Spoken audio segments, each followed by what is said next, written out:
intro.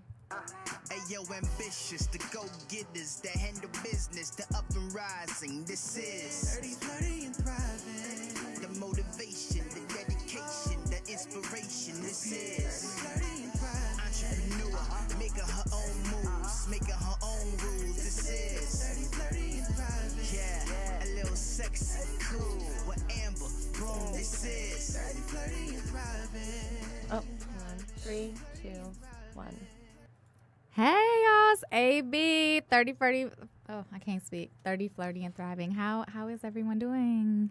Great. Good. Happy Okay. to be here. Yeah, I'm so excited you guys are here. So, just to introduce you guys to everyone who's listening, we have Yelena Crawford with us. Hello, and we have it's Berhenda Williams, right? That's right. Thank you so much for being here.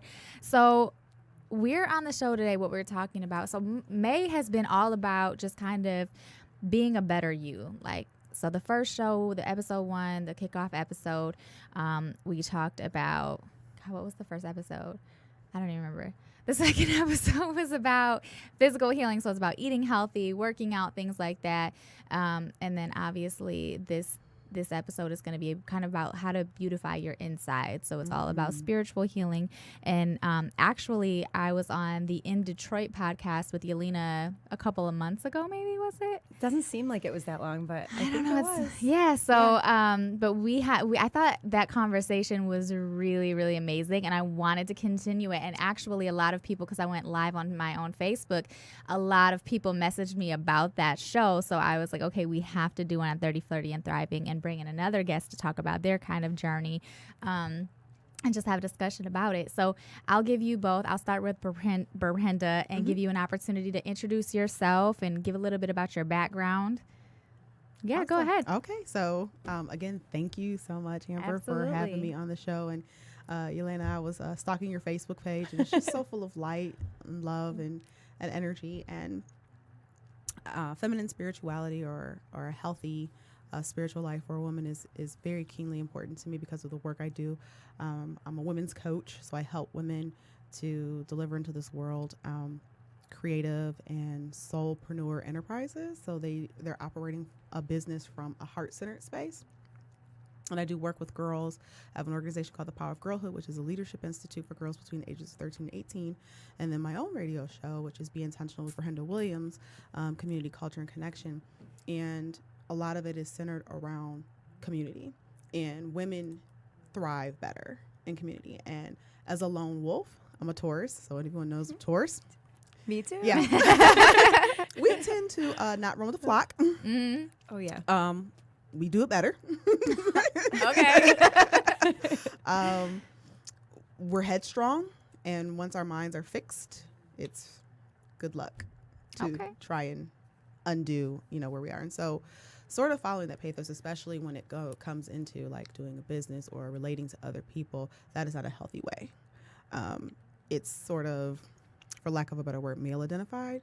And so on my spiritual journey, I had to learn and sort of undo a thought process that God was exclusively masculine, shifting my consciousness to be aware that I am divine and human, and that in order for me to be all of myself, I had to give myself permission to be all of myself. And so, well, what did that look like? And that's honoring the desires that come up. Many times I work with women and even hear things like, oh, that's too much, or, dial it back, or I don't want to look two. And it's like, why are we so afraid of twos? Embrace your two. Be extra. Be over the top. Be loud. Be raucous. Be. Thank you. Yes. Thank you. Be totally turned. Absolutely.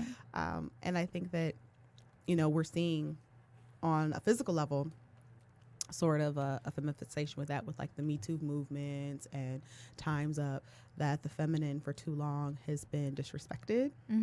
It has been abused and has been neglected. But on an even deeper level, we've neglected ourselves. And so my operation in the world was very me against me versus I have to this work hard versus operating more to me in the feminine sense where it's attracting and allowing. Mm-hmm. So sort of writing out the intention, Okay. writing out the desire, Mm-hmm. and then allowing it to come to me, which, when you're a slight control freak, that's, yes, that is not always an easy place to be in. Right. However, it is a far healthier place to be in. Mm-hmm. You get to celebrate. You're not as frazzled when you allow. And so my journey has been a winding one, probably way longer than this podcast, but essentially I've had to pick up tools like mindfulness and tools of breathing, like something as small as remembering to breathe. Mm-hmm. When I get out of the car, looking up at the sky and being very appreciative of the sky, earthing, putting my feet in grass and just standing there, surrendering when things get tough and hard, and having a conversation with God or spirit or whatever name you want to put on it, and say, I don't know what the language sanctions are on this. No, go ahead. Okay. This shit's hard. And I can't do it. Right. And I want to give this over to you because your back is way stronger than mine. Mm-hmm. And I'm afraid, I'm scared, I'm whatever, allowing myself that vulnerability because, God already knows. Right. And not holding back and not being afraid and cultivating the sisterhood around me. I didn't realize how important your sister circle is, your sisterhood, to support you. Can we talk about that for a minute? Because I feel like a lot of women are like, I don't mess with women. I don't deal with women because women are catty and women are this and women are that. And I'm like, I love women. Yeah. Women are amazing. Maybe, that's the problem is, and also not only that, a lot of women feel like they can't deal with other women, or they'd rather surround themselves with men for whatever reason. But I've noticed women are very, very competitive in a corporate world or in a professional world. So when you have entrepreneurs and you have these men who are like excelling and they're creating, and there's all this amazing energy around that. But if it's a woman who is an entrepreneur and she's trying to accomplish things and build her network and she's trying to connect with other women, oftentimes women feel challenged by her, like, oh, no, you can't make it, because then how am I going to make it? And so... Yeah, that's a topic. For It's sure. a thing. And I go back and forth. Like Nicki Minaj, I don't know if you all like listen to her or remember, but when she first came out, she was underground. She had a song called Still I Rise. Mm-hmm. And in that song, she says something to the effect of like, I lose, you lose, ma, it's just logistics. Like, and that's the thing about it. Like, as women, if we start to empower each other and we start winning, we open up doors for the next woman to start winning. Instead of shutting these doors or feeling competitive or feeling challenged, or like, it's not a competition. No, Let's not at all all. build each other up. Like, we are in this together. And I think that, like women like yourself and myself and Yelena and others who believe in that have to really continue to kind of let the women who are scared know, like, it's okay. We've got your back. We're not out here competing with you. We're trying to build together. No, I think that's the danger of like the feminine ego, is to compete. I feel like we have so many messages, consistently bombarding us, telling us that, you're not pretty enough, you're not smart enough, you're not good enough, then labeled with whatever community that you come in. Obviously, I come from a community of color, so that has its own nuances and layers, to that too. And when you start breaking like the status quo, I believe that we're all mirrors. Then you start to hold up the mirror and other people start to see like, oh, wow, I'm not as far as I'd like to be, so she can't get ahead of me. Right. Or, oh, how dare you? Or, how do you have this audacity to want to be something other than, or what do you think you're better than us? And so our psyche is such a, to me, a dangerous playground. Oh, yeah. And you have to really gotta get a handle, like you have to mind your mind and get a handle on your thoughts. And so I subscribe to the thought of, I think it was a Marianne Williamson quote that says, when you shine your light, you give permission to others to shine theirs. I like that. And I think that it's important for us to, especially in this generation or in this dispensation, that women like you and Elena, and there are a whole, I believe our tribe is out there. For sure. For sure. Because we are like the last stop, I feel like, in our line. Mm-hmm. And our familial line and our community lines that say we're going to do something different, and it stops Right. here. So we're going to be free. We're going to be authentic. And it's not even about perfection. And I think that still this, again, it kind of plays in the back of your mind. I call it the inner critic that's telling you that you're not enough and you have to work harder. And it's like, in reality, like, who are you even competing against? And I Right. think that in the feminine model, it behooves us to look at working collectively versus and collaboratively versus in a sense of competition. I Right. mean, I run with a tribe of like women poets, and it's like all of us are so different. So it's like how she does it, how she does it, how she does it's just so different. I mean, we're all poets, yes, or performers, but you don't do what I do, Exactly. and I definitely don't do what you do, and I don't want to. Like, there's I think there's enough for all of us, and it's that I think 100%. yeah, and like basic law economics, which is still very masculine. Like, I remember sitting in my econ class, and the very first day, the first lesson that I learned was the law of scarcity, and intuitively, like in my gut, that didn't feel right. But that's the very first lesson I learned. This is the study or the science of how to manage scarce resources. Yeah. So that's a rot sense of like how, That's and just it's like embedded in us Yeah. to like function in that capacity, thinking that we have to, oh my gosh, like there's not enough to go around, but there is. And to your point about building that tribe, and there's a tribe of us out there. So we actually met through the Detroit Women's Leadership. Let me give a shout out to them. So on Facebook, there is a Facebook group called the Detroit Women's Leadership Networking Group. And this is actually where I came across Belinda, and where I've come across a lot of other really phenomenal women, and that we do meetups. And I mean, there's always a ton of stuff going on. And man, if you want to join a tribe of kick-ass women, join that Facebook group. It is a really amazing group, and I've met some of the most phenomenal women off of that group. So I just want to give a shout out there.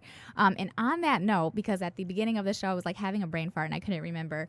My first show was about building your financial health with Latrice Blackman. So I got to give a shout out to my girl Latrice. I don't want to sell her short.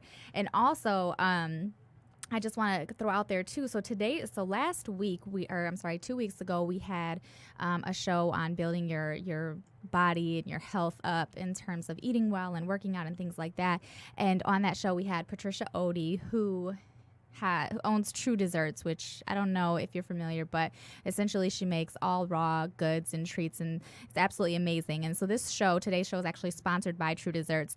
She's a local business owner, Patricia Odie, who's overcome a lifetime of illness through nutrition and lifestyle change. Her cakes, cupcakes, and sweets are all 100% plant-based, gluten and soy-free, no refined sugars or weird ingredients.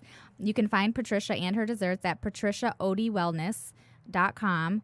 And also on Facebook and Instagram at True Desserts. So if you're searching for birthdays, wedding, or just a tasty bite, you can definitely contact her. And if you mention that you heard about her on our show, you get $5 off. So make sure you hit her up, because I'm telling you, not only is it delicious and beautiful, but it is so good for your body. And on that note, I do want to take a minute to let Yelena introduce herself to everyone and give us a little bit of background on her. Hi, everybody. So, like Amber said, I met her on our friend Doris's podcast a couple months ago. It feels like a couple weeks ago. Yeah. But, okay, so I guess I could always start with how I got into spirituality. And I don't even sometimes like to call it spirituality, because I think that really throws people off too, just like the whole religion topic. I like to call it the journey inward, or, the never-ending journey of evolution, self-evolution. But I got lost in the ego, got lost in the materialistic world, and had to learn the hard way through that. So I was mixed up with the wrong crowd a lot of my life, was involved with drugs and alcohol and just the wrong things. But I cannot be more thankful for that time of my life, because instead of letting it bog me down and continuing that cycle that I seemed to be in, I let it kind of flip my life and do a 180, and I saw it from a completely different perspective and allowed it to help me evolve as a person, so that I could now help other people. So that's what I've been doing, and I just love to spread a positive message, and I know for 100% that this is something I want to do the rest of my life, which excited to finally realize that. And I just started a soul coaching business as well. It's called Soul Sessions, so if anybody wants to look me up. So let me ask, so is soul coaching like life coaching? But that's a good question. So actually, I'm just writing up this little thing for my Facebook page. Okay. But life coaching is, I think, focused more on the outcome of what we do, where soul coaching is focused more on how we do it and our perspective of life and the way that we look at things, and challenging our belief systems, challenging the way that we've done things our entire life, because that's the way our families and our societies have kind of conditioned us in the most polite way possible, because I don't think it's anyone's intention to ever put that on a child or put that on a person in general. But it's more of being able to reach that end goal by changing your mind, changing the way that you think, changing the way that you do things, instead of always just looking at the goal and figuring out how to get there by not going inward or doing any of those things. So soul coaching, I know a lot of people just do intuitive soul coaching, which is just kind of how you know things. All of a sudden you just have an epiphany, or you have a hunch or something. That's your intuition, your gut feeling. But I've been studying Vedanta because I've been doing a lot of yoga, which is from the Vedic scriptures in India.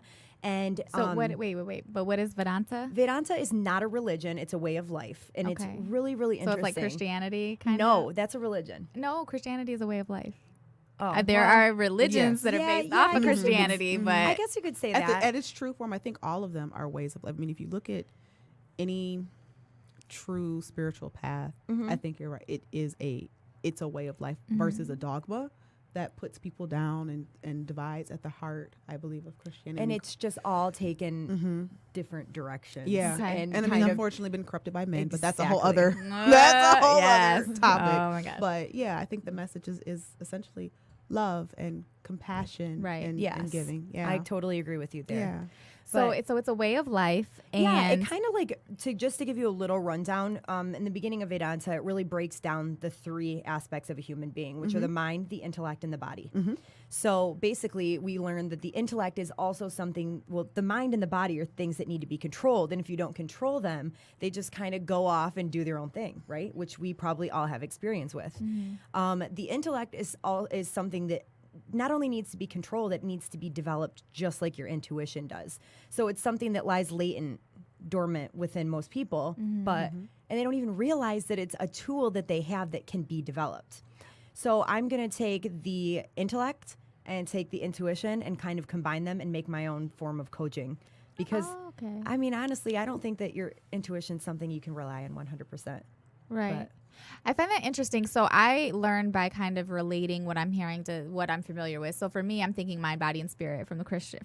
well, your spirit's also part of it. Right. Yeah. So is spirit would be like your intellect, and really just like you said, it kind of lays latent. I think sometimes people allow their spirits to lie latent. You don't tap into that. I feel like your spirit is what really it's the difference between someone walking to a room and no one noticing them, and another person walking into a room and everybody looks. It's not necessarily their physical appearance, because they might not have be physically aesthetic, but there's something inward. There's an energy. 100%. That when they come into the room, it lights up because they've tapped into that spiritual power that they have, which would be like tapping into your intellect. And Well, can I just interject Absolutely, really quick? please. Okay, so one cool way that I heard it explained, the intellect is your way of contemplating, your way of reasoning and thinking through things, where your mind is just kind of all over the place. It's giving you the worst advice possible most of the time if you haven't really worked on it, right?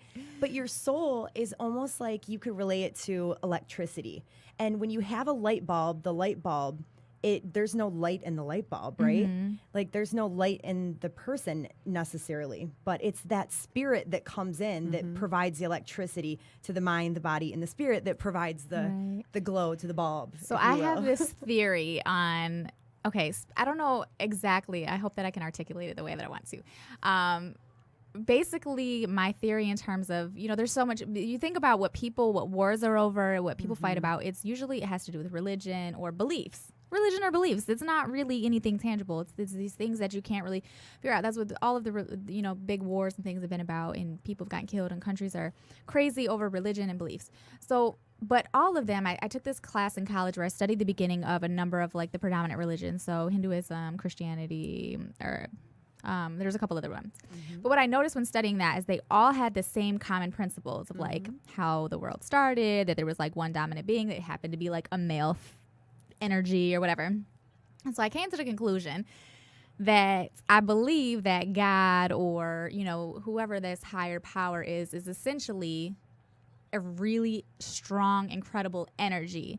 And so whether you believe in the Big Bang Theory, or if you believe in, Christianity, or if you believe in other forms of spirituality, essentially if it can be explained by this energy which was so great and so powerful that it then created other forms of energy, which are us. We all have this energy that we can tap into, and the more that we tap into that greater energy, the more we are connected with that and the more of a positive impact that we can have in the world. And it doesn't really matter about the dynamics of what you believe in terms of like, is it a God, or do you go to church on Sundays, or like, should you wear something to cover your hair? It doesn't matter. At the end of the day, it's all about that most powerful energy and how we can tap into that. And look at how many fights there are too, where people are saying, is God male or female? Is he black or white? Is he a form in general? Is what we really need to be asking, just like you're saying. And I don't think so. I think God it's just an energy. I'm not going to say he does or doesn't. Right, I don't even know. But the idea of this, what is it, anthropological, there's a term for it, that God is a man, or kind of projecting like human characteristics, you know, sort of in like, you know, we see in Greek mythology that there are these humanoid looking deities versus what you feel like when you go to a concert. You know, there's something that happens when your artist hits a particular note that'll make you tear up. Yes, That's or get the yeah. chills Get the and the shivers goosebumps and when there's a particular, you know, note being hit, or you go to a movie and there's a scene that's just really palpable. That's God. That's energy. That's And that transfer of energy. Absolutely. exactly. You can feel it. You can feel it. Or like you said, when someone comes into the room, there's an energy that we all bring. And I think that in our school system, especially, it's so underdeveloped, like emotional intelligence and Absolutely. like those pit feelings. And, you know, that's one of the things with my girls that I always want them to honor. If you feel something, don't ignore it. When the hairs on the back of your neck stand up, you know. And it's like when I reverse engineer, especially with the broken heart, when we reverse engineer, they'll say, you know, I had a dream about, or I felt when he said that he was lying. And it's like that underlying thing that you can't quite put your name on, that spirit tapping you like, that's not right. And I don't know that you can exactly quantify that, or any one particular religion can have its total lock on it, because I just feel, I mean, I grew up very Judeo-Christian. My dad is a minister. I still believe in the teachings of the love of Jesus Christ. I mean, you know, Bible thumper all day long. However, I do concede that I can learn so much from other people, and I love the Vedic tradition. I love the Vedic medicine. I mean, I love the medicine. It's just amazing. The food and the way of life and the principles of practice. And it's like, I don't know how you don't want to be wrong for that though. Like I feel like when I started exploring other potential like beliefs, I felt very scared because, you know, if you grow up Christian, you're taught like you get very indoctrinated. Yes, And that's the problem, though, is that you're not allowed to question anything. That's the problem. But the thing about it is, when you really start to study, so my biggest fear in taking this religion class in college was that I was going to come out a non-believer, and I was so scared because I was like, I'm going to learn stuff. But it opened my mind, and I started studying religion, and I'm like, there's so much more to it, and like all of the books that are in the Bible are not even all of the books that were written, so we don't even know if what we're believing makes sense. And even when it says like, it's just other people's interpretations of absolutely, things too. And it's not even the whole story. It's the story that man wanted us for their own benefit. For control. Absolutely. You know, it was a control, you know, mechanism. And 100%. I think that's why women across the planet are being awakened. I feel like there was a disappearance of the feminine out of the Godhead. I mean, even in the book of Mary Magdalene and her whole story. And she wasn't no pushover. Not at all. And even in Proverbs 8:8, where it speaks about Lady Wisdom, and she says clearly, I was there at the beginning, and I marveled at your handiwork when you formed the heavens and earth. And so she, a very distinctly feminine voice, is speaking. So it's across every tradition. It's not in just one tradition that you see a divine feminine. And I feel that at this particular juncture, because of where we are in such a peril and hurt, and I mean, God, our leadership of this country right now is just a hurt little, scared little boy with a lot of power. Yeah. And that is a very, very dangerous place. And so as women, we have to move past ego, because our first preservation is life. We're the womb and consciousness of humanity, and we really have to use that, I feel, judiciously, and have tough and hard and courageous conversations, because look at what's at stake. Right. You know, we have tyrants who have been and are continuing to run amok. And so when a woman, I feel like you having this podcast and you with your business, when a woman starts a business, she changes a community, because your foresight isn't just the dollars and cents. You're thinking about your community You're thinking about the collective. You're thinking about what the impact is going to be for not just your life, but you're already thinking in a collective way as a yoga instructor. You're thinking in a collective way. This podcast was birthed inside you in your womb of consciousness in a way, because it wasn't just you. It's like, what can I do for other women to support and uplift women in a way, in a method that traditional media maybe isn't covering, right? Or that our community isn't covering. Absolutely. And I definitely, the idea, the concept kind of came to me because of this almost like spiritual awakening, or at least process of a spiritual awakening within myself. And I just came to a point where I really started to get in touch with this powerful person that I felt like I was always meant to be, but I had been watered down because, as you were talking about earlier, you don't want to be too, you don't want to be extra. And so I was too much, I was extra, and everybody's like, Amber, it's just so much. And so I watered myself down. I was like, let me. And how did that feel? And it was awful. It was awful. And I felt like, it was the people I allowed in my life that kind of contributed to that. But then it was me succumbing to that. And it was terrible feeling. So when I started to kind of come out of my, stop watering myself down and just allow myself to be two and allow myself to be extra, I was like, this is a fucking amazing. Like, oh my God. It's like, I want more of this, and I want other women to tap into this.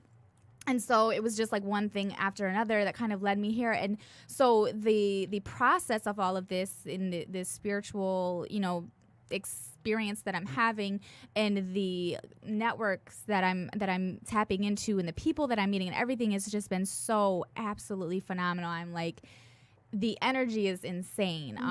It's you. I mean, you're the conduit for it. You're open, and that's and that's and crazy. You're attracting amazing things to you, amazing opportunities to you, amazing people to you, because your beacon's up, and it's like, hey, I'm open and I'm receptive. Yes, and I'm so there, and I'm so I just am so kind of like in a euphoric state, and I really just want to share that with others. I want others to be able to tap into that as well. We gotta be ecstatic as women. I mean, that's the nature of creativity. I mean, it's like, I don't want to say you want to walk around in a constant state of orgasm, but well, why not if you can? Yeah. But why should life always be so downtrodden and dreary? And especially, when we get around like that circle, motherhood, oh, it's so hard, and career, oh, it's so hard. And it's like, it doesn't have to be if we just open up and allow ourselves to be loved. Yes.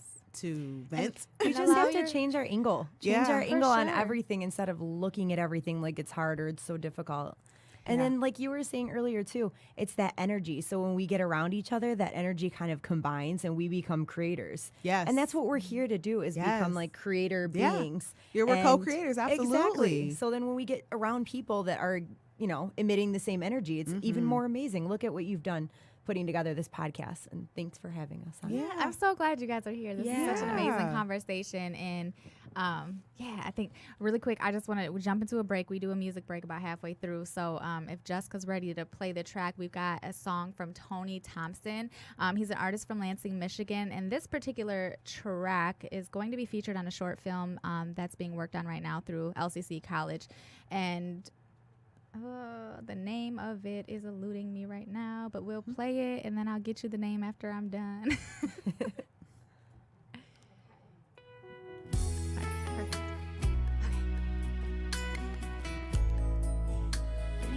I was like trying to get your attention. You had the your volume on your game on, and I could hear it.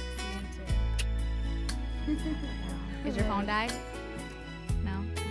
Just make sure. How you guys feel? Oh, this is such a good conversation. Yeah, for sure. How do you feel? Good. Yeah, no, I think it's a great conversation, and we need more. I mean, I just feel like Michigan sometimes is very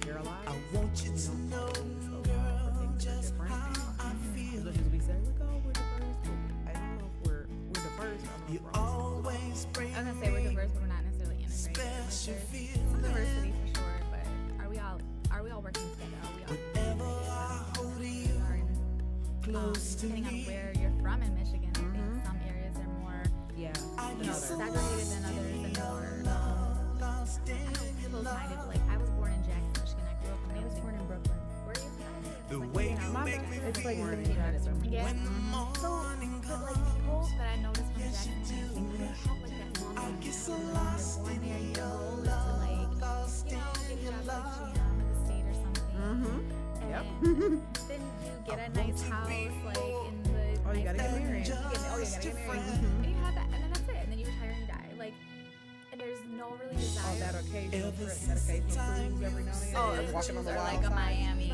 Mhm. trip or something, but like no one's going out of the country. No one's wanting to explore opportunities. No one wants to give up that safe, like cushion career, like at the state of Michigan, where it's I like super want you to cushion. know Be an entrepreneur. I never Or if they pressure do you, have a passion and they're following it, No, they I think they won't. can make it out of Lansing. Like, I'm gonna be the first person making it So out of when Lansing. You I gotta get the feel hell out of there and then bring the love back to Lansing. You can't do that. Like, it's not to say that you can't, but I know what you mean. you know, You take have it to out. move sort of beyond your comfort. Absolutely. And it's uncomfortable when you have like a whole community like The around way you. you It's make like, me feel when the I guess we were morning like the comes. oddballs inside, these kind of I get so lost Yeah. in Big your communities. And I mean, it was like a few years ago. I looked at my wardrobe and it was mostly like black, I beige, want and to gray. be more And I'm like, than oh, I was just like, your oh god, I friend. didn't do like colored nail polish. Like it was like I did the same thing. yeah, like I had a standard kind of like a red, and I didn't deviate too far. It's very hard to find. Matte black. So you could wear it. So like literally my whole wardrobe. Yeah, I was so drab. So, like, yeah, and I'm like, oh jeez, I was like, no wonder why I'm not happy with color, Right. in my life. And so how am I walking around, this earth suit with no color? Yeah, and I think, I mean, that was kind of like, I don't know, maybe it's kind of interesting. Drab, very safe choices for clothing and wardrobe and things like that, because I didn't want to be too much. I didn't want to be too eccentric or have like The way you extra make me jewelry or feel too bright and when things the like that. But morning have comes. a vibrant Yes, you sunshine, do. sunshine. You're walking sunshine. You know what I mean? Like, I mean, I feel like the worse like I we're all feel, wearing color right now. Exactly. Like the worse I feel, the better I look, because I feel like, okay, if I can get my energy, I like want I to believe be in color therapy. So it's like if I can get the color right, then I can get my vibe right. Right. color carries a certain vibration. Yeah. So it's like I got solar plexus and like sacral. Yeah. Like at the Nice. yeah, and just felt I like get so I really lost need to in get into your my woman, because I feel like again, like when you're doing business, it's very it's like I got tasks that I get must so accomplish. lost And I'm in your like it's not a Okay, we've got about 15 seconds. okay. Yeah. I want to be more than just your friend. 5, 4, Than 3, just your 2, 1. All right, and we're back. So that was Tony Thompson, Lost in Your Love, from his project titled Spark. And during the break, we were talking about how, you know, ironically, we kind of all had the same experience of looking at our wardrobe and realizing it was all black or tan or very like safe choices, very safe colors. And that we all made that conscious or unconscious decision to start changing that. And we're looking at each other like we're all wearing color right now. Sometimes, you know, in the process of just trying to play it safe or being comfortable, you get in, you know, to wearing just one certain kind of thing, and you're scared to be extra. You don't want to wear the costume jewelry or the pretty colors or the bright colors because you just don't want to stand out too much or make others uncomfortable with your presence because you're too much.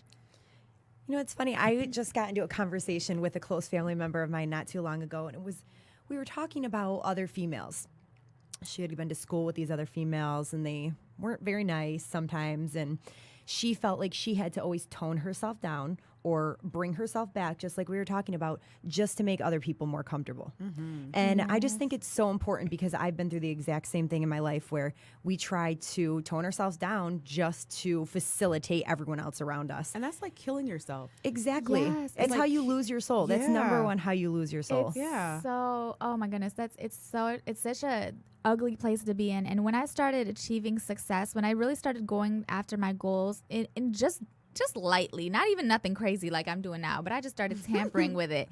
And as I started achieving some of the things that I was reaching after, people would be like, you know, I mean, they definitely were vocal about it. Like, oh, I see you're fancy now, or I see you got money now and this, that. And I'm just like, oh, no, not really. Like, you know, it's like made a big deal. Like, oh, my house, it's really not that nice. I mean, it's okay. It was like, we got a really good deal on it. I'm like, I played it down instead of just I being got like, this at a consignment shop. yeah, like you always Even do though I that. still like to brag about that. I mean, because that's something kind of like I love you getting want bargains. other people but to feel comfortable. Like, instead of taking the compliment or taking the shade, put your sunglasses on and let them get over it. right, and that's the thing. Is like, but it was coming from the people that I love the most, my friends and family, and I was just like, they were making me feel bad for succeeding. They were making me feel bad for accomplishing my goals and getting the things done that I wanted to get done. But you were making them feel bad by shining. Yeah, and that's just damn. We got to stop that. Like that's Because we can all shine. Absolutely. I mean, we're all put here. I feel as the Creator put us all here for a specific reason and purpose,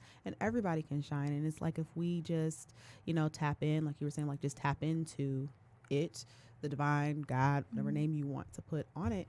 Like that's God's responsibility is to show up as us. If we just surrender to it, and you surrendered, like you followed your prompting, you followed your heart. That's the thing, is you really just open yourself up, like you were saying earlier. You kind of just stop fighting it, and you just open yourself. Like, okay, I'm a control freak. I like to have everything in a certain order and do all this stuff. But if you just let go and let God, or if you just open up, or whatever it is that you say. You just do it, and it comes to you, and you just roll with it, and it feels so good, and it's so much easier than fighting it or trying to control the situation or trying to make things. And so as I've been coming through this and going through kind of like the spiritual journey, I'm learning that, what do you do when you go into a job interview or you talk to people and they say, well, what is your 5-year goal? What is your 5-year plan? What is this? And I'm like, I can't necessarily say that I have one. I know where I'm trying to go, but I don't have goals like that anymore, because I feel like I'm on the right path. You have a mission, so what do you need goals for? Exactly. I can't tell you in 5 years exactly what company I want to be with or how much money I want to make or whatever. No. I know that I am accomplishing everything that I want to accomplish. And every time that I, walk into the studio or I meet a person, and I'm like, oh, this is it. Like, this is supposed to be happening. And I just get so excited. And I'm like, who cares about a damn 5-year plan or a 10-year goal or whatever? Like, I know that I'm on the right path. I'm doing everything to fulfill me, and I'm fulfilling others in the process. So I'm kind of like, almost like, is that a great way to be thinking? Of course, maybe we should have goals, but do we need to have those? That's how we've been taught in school and at work, and that's what you asked in interviews. Conditioning again. Remember how you were just talking about life coaching or whatever? Yeah. That's the same thing. It's focusing on an end result 5 years later. But honestly, if you look at life, look at how much we change as people. Yes. In All the 1 time. year. Yes. All the time. I look at myself last year and I'm like, holy crap. You're not the same person. No, not at You don't all. have And the you same can't expect to be. desires. You So you don't- know what it does? It's all about attachment. People get attached to, well, that was my goal, though. Yes. So I have to And then meet you're that not goal. fulfilled. Like, you No. can get to that Exactly. goal, and it's like, I remember I threw out in the universe, like, I wanted to go to this particular black tie affair, and I got the tickets, and, I was gifted the tickets, and I got there, and I was all dressed up, and I was there, and I was miserable. And Like, I'm not even having fun. yeah. And it's like, My I feet wanted, right. It's Yeah. cold. The chicken tastes like rubber. And I just wanted to be here. And it's like, why? It's like, Miranda, what did you think that was going to do? Like, Right. was it going to somehow validate your existence? Was it going to make you feel more like important? And like, now you're here and you are miserable. And the only thing you want to do is go home and watch Netflix and chill yourself. So, Right. Yes. And it's definitely more so about the journey than the end result. And I think, so for me, one of the things was, I had, I was a teen mom. I had actually 2 children by the time I was 17 years old. And so for me, getting my college degree was a really big thing, not because I necessarily wanted one or I felt like I needed one. I just felt like I needed to show everyone else that I could do it. And I had to do it because I had to do it. And working full time and raising 4 kids and maintaining a house and a husband and going to school full time was the hardest thing I think I've ever done in my life. And I look back now, like, I have no idea how I did that. Spirit. There were nights I would just be bawling my eyes out of my room. Like, I am so tired and stressed out, and I don't know what any of this means. And I was just stressed out, but I was just like, I have to do this. And not only did I have to do it, but I had to do it in record time. And I had to do it with a good GPA. And I had to, I just put so much pressure on myself just so at the end of the day, I could be like, oh, I got a degree. Yeah. I don't even use my damn degree. So I'm like, That's But you another use thing the we're lessons. expected. Yeah, but I mean, you use a lesson for it. I mean, nothing's, wasted, but you're right. I mean, I just feel like we're in this new age now of like technology where like just career paths and opportunities are so, different. I mean, can you imagine being 12 years old and having a podcast or, Right. like there are girl entrepreneurs who are like making 6 figures at 10. Yes. Never go to school. Who, right. You know what's funny is even with the coaching thing, and you probably have the same experience, but the college thing, it really irks me. Don't even get me started on it, because I feel like it's a societal expectation. Like you said, marriage, we have to go to college, we have to do this, we have to get married. But with the coaching thing especially, I have people ask me all the time, well, do you have a college degree for that? Like, I don't need a college degree. Trial by I fire, have baby. life lessons. Life lessons. Absolutely. The lived experience. Exactly. I mean, you don't get that in college. And that was so frustrating for me too, because at the time when I kind of was, going to get my degree, and it was like, it was an issue as I wanted to start my career, and everybody wanted a college degree, and they're like, well, do you have experience? I'm like, listen, I might be half your age, but I guarantee you I've got a hell of a lot more life experience than you, and I can do this job, and I can do it damn good. But you want a piece of paper that I'm going to have to spend thousands of dollars on just to say I have. Yeah. Right. But okay.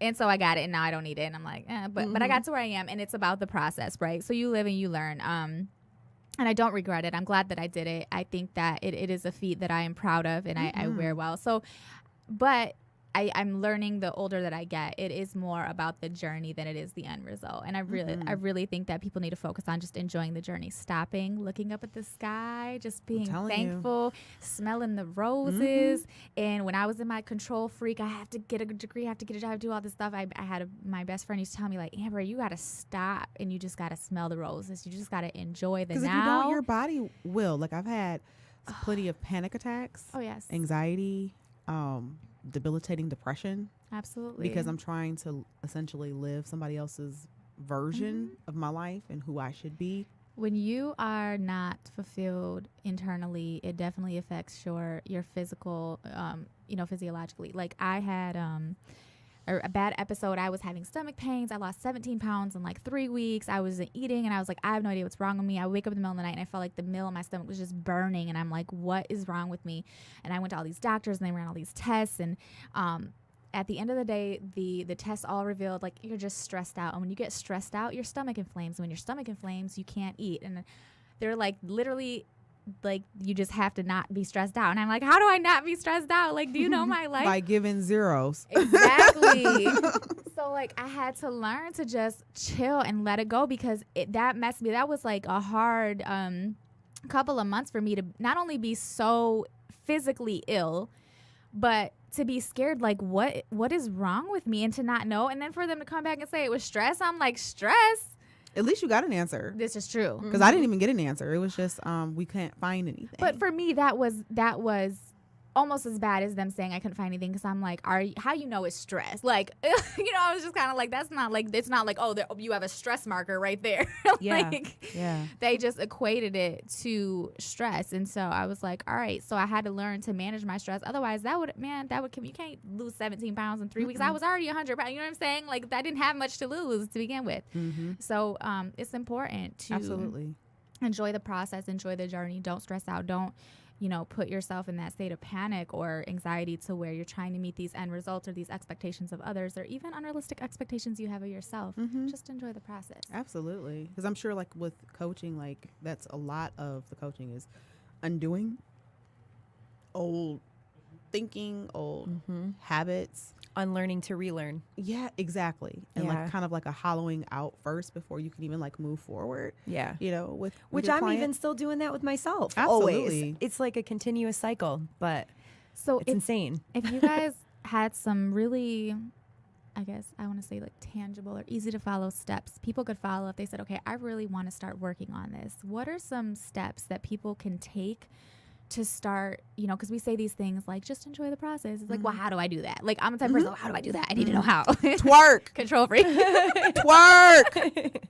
That's how you start. Twerk. Put on some dub. Music. Put on some old school Detroit booty music and just let go. I mean, undress, put on your boy shorts and just get in the mirror, lumps, bumps and all, and just appreciate yourself and just drop it like it's hot. And just dance. Just and let just it go. dance. Yeah. And, sometimes, some of the women that I've coached, they started crying because they don't know the last time that they just kind of just let it went go. went there. There are dance classes, like, for example, Afro-Cuban dance class happens every Wednesday with Lisa McCall at the Scarab Club. So that's one place. Mama Penny does it at the studio on the east side of Conant, and it's something, I don't know, primal about the drum sound, the drum beat. I mean, it's a primordial sound that literally women feel lifted and elevated at the end of the class because you're sweating profusely. So that's number one. So that gets stress out of your body. Right.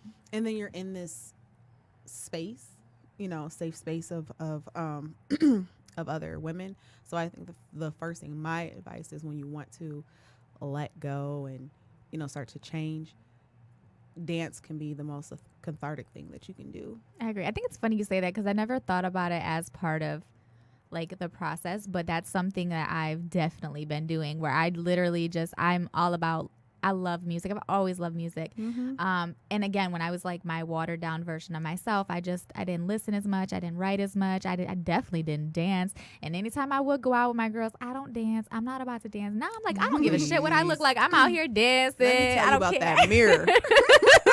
Dancing in the mirror, holding your purse. It's like, you know what? I don't need creep. I don't need you coming up behind me and Right. dancing with myself. No, I don't want to dance with you. I want to dance with me. Right.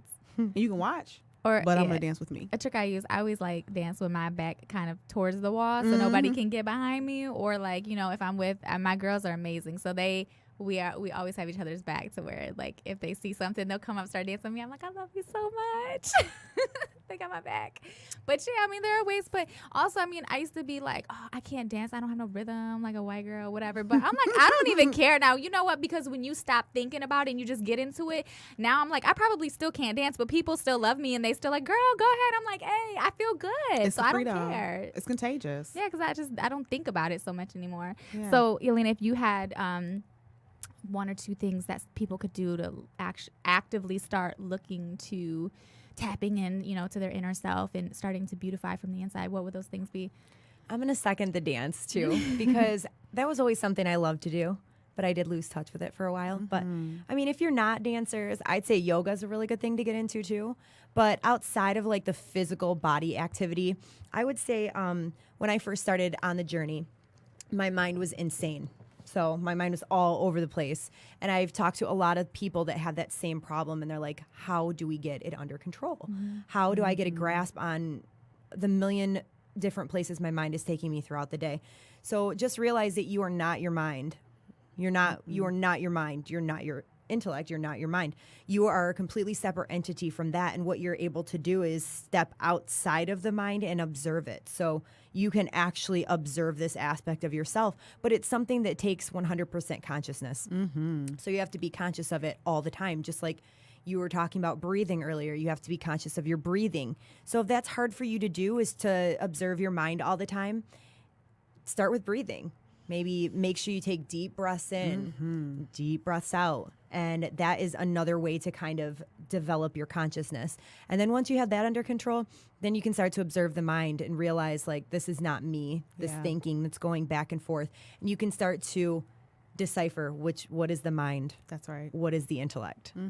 And what is helping me? Which one is hurting me? Absolutely. I'd say like that's the basis for most beginner spiritual studies right there is to try to gain control of your mind, because if you don't have control of that, then For sure. you got to mind your mind. Like, Absolutely. you really have to Exactly. do that. Keep your Yes. mind on your mind. And I think journaling and poetry, Oh, yeah. when you write poetry, Yes. when you journal, it's interesting to see, like, when I pull my old journals from like even 4 years ago and look at like, oh my God, I can see my own evolution Yes. as a Oh, person, yeah. because I'm looking at my thought process. And so I feel that if you can't tell anyone else, it's kind of like, go back to being a teenager. Dear diary can be really helpful. And don't judge yourself. Like, I think being gentle with yourself and suspending judgment, feel your feelings, just don't let your feelings take control of you. Absolutely. And just expand upon that a little bit more. So I don't necessarily like the idea of positive affirmations in terms of like looking in the mirror and saying you are beautiful or whatever. I don't need that, but sometimes I need to self pep talk myself. And so sometimes, you know, there are some days where I'm just like, this too shall pass, this too shall pass, because there's you can only control you can only control the way that you react to people or situations. So if you're having a bad day, if somebody's being an asshole to you, if whatever's happening, like, you can't control that. You can only control how you feel about it and the way that you react to it. So you have to sometimes just remind yourself, like, this tomorrow, next week, whatever, this is going to be a distant memory. You just kind of have to talk to yourself like, it's okay. that it's going to pass. Whatever you got to say to yourself to get through it, I think is really huge. And I do that all the time. I have to just be like, Amber, chill out. Like, it's not, there's nothing you can do. You just got to let go control. Exactly. You have to call it what it is. And like, I love affirmations. I love the I am, because everything after I am is a prayer. But for me, I love that you hit that, because sometimes I have to seduce myself into it. So I have to turn on music. I have to amplify it. I have to get into the energy, or else it's just, for me, it's just words. Yeah. I got to feel the words. So I have like a Mojo playlist of like really empowering songs. Yes, I do too. I love that. Yeah. And then I can say my affirmations, because like I'm in a state of like where I feel it.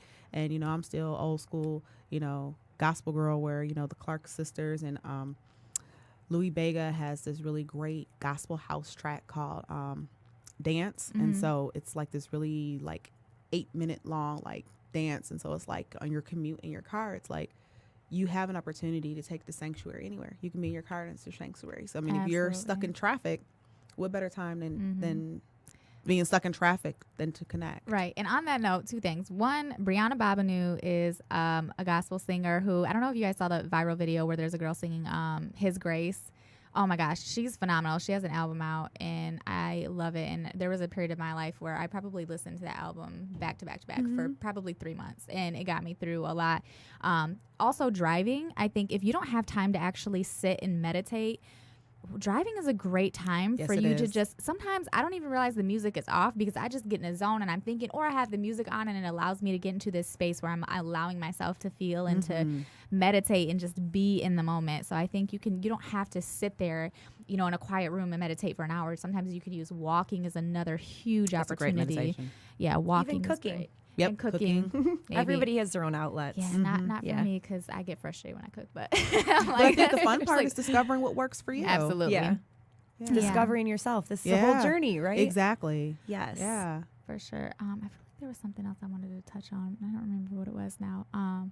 Really quick, I just want to send another shout out to Patricia Odie and True Desserts for sponsoring today's show. And again, you can find her at True Desserts on Facebook or Instagram. And if you mention today's show, you get a $5 discount.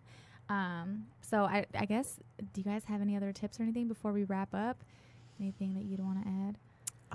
Yeah, I just would invite people who are listening to the show to just suspend judgment of yourself. I think that's a huge thing. Like, if you don't meditate every day or you miss a day, don't judge yourself, because it's a shift, it's a change, and just do something, you know, whatever it is. If it's, you know, cracking up a scripture or a Torah or, you know, the Tao Te Ching, whatever it is that works for you, crack something open and create a ritual. I'm really big on rituals. So, you know, I love fire. So I love writing letters to someone I'm angry at and then burning it. Forgiveness exercises are also really great too. Like, who do you need to forgive? And even if you don't want to, the forgiveness is really for you. So forgiving, you know, others. And, you know, like I said before, standing in the earth, like I love standing in the grass, and that also is really calming and relaxing. And, you know, tea, as funny as it may sound, something as small as drinking tea, it is actually really, really calming and soothing. And, you know, get off like the to-do list and just kind of work on the to-be list. I like that. I like that a lot. And to your point of, you know, suspending judgment yourself, for myself, I carry a lot of what others have judged me. And so I carry their judgments. And so when I go to journal sometimes, you know, it's hard for me because I'm thinking, oh, like, they would judge me for saying this. I shouldn't. I mean, I'm like, who cares if they're not reading? Right, because it's your journal. I know. I have to like talk to myself, like, shut up. Who cares? Just write what you want. Like, they're not reading this. But like, I carry others' judgments of me, and you have to suspend that as well. Don't judge yourself. Don't carry the judgments of others with you either. You have to remember that, like, it's just you. So yeah. Lynn, do you have any? Yeah, for sure. I would say one of the most important things to me is, especially at the beginning of a spiritual journey and all the way through it, is getting on a healthy diet, whatever works for you. Doesn't have to be vegan, doesn't have to be vegetarian, but make sure that you're putting healthy, live, nutritious foods into your body 100%. It changes your mind, it changes your life. completely. I would say watch the stimuli that you're taking in. So whatever you're reading online, whatever kind of music you're watching, the television that you're watching, that also is a way to program your mind and completely distort the way that you think. So I would definitely watch out for that. And I guess some people think that it's too late to start on a spiritual journey, that their shadow side, if you want to call it that, or their dark side just overpowers them. But honestly, what we need to do is not get rid of that or not disown our shadow side. We need to incorporate it into who we are today. And that's kind of what I'm living now. I've been through all the shadow aspects of myself, and I've learned how to integrate them and incorporate them into the person that I am. And like you said, don't judge yourself. You're never too far gone to start on a spiritual journey. And you don't even have to call it a spiritual journey. Amen. No. Yeah. But if you need to reach out to somebody to like learn how to integrate those aspects, or if you even want to just do a Google search on shadow work, you can learn different types of activities to help yourself. So do it. Help yourself, because every single person that makes this change, we interact, or not interact, but what is the word I'm looking for? We impact all of those people around us. And by us women here taking a stand and talking about these types of things and getting out there and overcoming our fears, we're impacting other people around us. And we're showing them that it's important to be people like this. Show up. Exactly. Absolutely. Exactly. You guys are awesome. Thank you so much for coming on the Thanks show. for This was having such us. an amazing conversation. I feel like the universe just worked in our favor. It was like the perfect trio for this to happen. So thank you guys so much. And that's a wrap, everybody. Have a great day. Bye. Bye. Ayo, ambitious, the go-getters that handle business. Doesn't it? Oh my gosh. Having us. That was great. I wasn't sure how I was going to go. Oh my gosh, It's fine. Yeah. I would get nervous. I give you props for doing it. You're like, oh. No, it's cool. Yeah, just allow yourself to be. Yeah. And that's why I make it a point, like, I don't have any scripted questions or anything like that. I'm like, let's just roll with it. And yeah. Are you doing more episodes? Are you doing more episodes? Cool. Yeah, so this. I don't know how to work your phone. I have. Oh, it's playing. I have the next episode is on dating and relationships. And then the one after that is women-owned businesses. So I have a couple of different women who are going to talk about how they went from like working for others to working for themselves. And then